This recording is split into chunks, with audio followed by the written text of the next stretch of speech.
and could you give us some information on placement? Yes. I'm involved in the outreach and the screening and the placement end of the thing.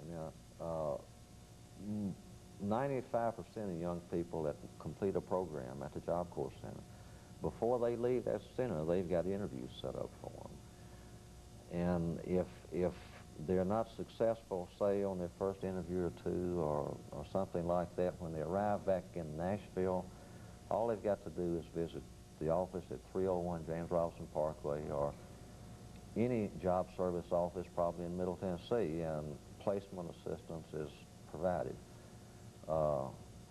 Special emphasis is placed on finding these young people jobs, because the idea behind Job Corps is to make these youngsters taxpayers instead of tax spenders. And a lot of them have come from homes that you know, that were on food stamps, and private industry has really gone all out to really help these young people that go to Job Corps centers and have the discipline enough to complete the program. And what about labor unions and the Job Corps? I think we've mentioned private industry and the cooperative spirit that you've had from labor unions. Could you speak to that, perhaps, Mr. Harrison? All right, Dr. Haney, the labor unions are involved throughout the process. They work with the Job Corps centers so that they're involved in the training programs and making sure that before a person completes that program, they're getting training similar to what an apprentice would get.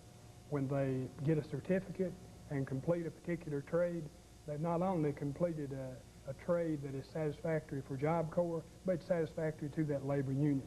When they come back and talk after they've completed the program and talk with Jim or one of the other screeners or placement people in Job Corps, then that counts toward apprenticeship in that particular trade. So they're involved all the way. And so they earn credit from a labor organization or a labor organization unit simply by being a part of Job Corps. What are some of the more popular skills that you found in terms of placement?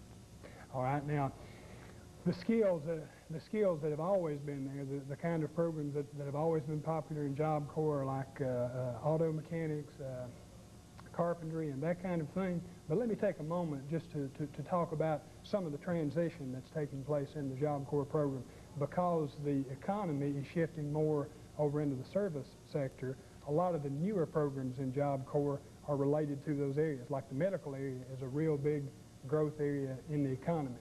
So nurse assistant, medical receptionist and assistants, folks like that, are needed badly. So those programs are being incorporated in.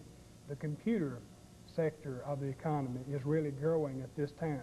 So Job Corps is responding by having more data processing and computer type programs there. So it runs the whole gamut, but as the economy shifts into other areas, Job Corps tries to respond by preparing folks for those kind of jobs, because it's of no benefit if a person receives training and then comes back to Jim or one of the other screeners and we don't have a job available. How many people do you have currently involved in Job Corps in Tennessee? All right. I can give you the most recent statistic that I can give you is for an 18-month period that ended March 31st of this year. There were, at that time, I believe, 895 people enrolled in or who had completed during that period of time the Job Corps program, and there were close to 600 people who had been employed in gainful employment.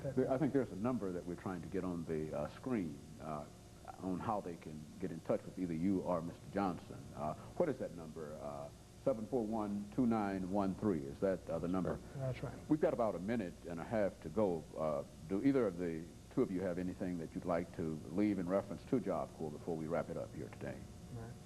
Right. We've tried to cover, Dr. Haney, some of the most important aspects of the Job Corps program.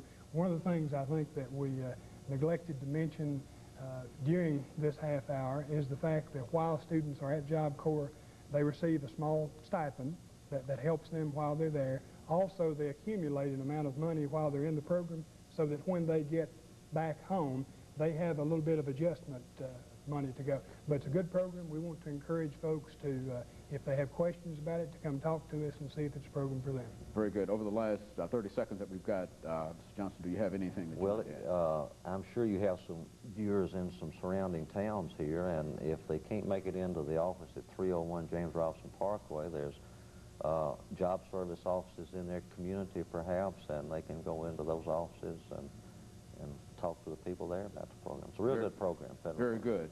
On behalf of the staff and management at Z17 TV, I would like to thank the two of you for stopping by and talking to us about this Job Corps program.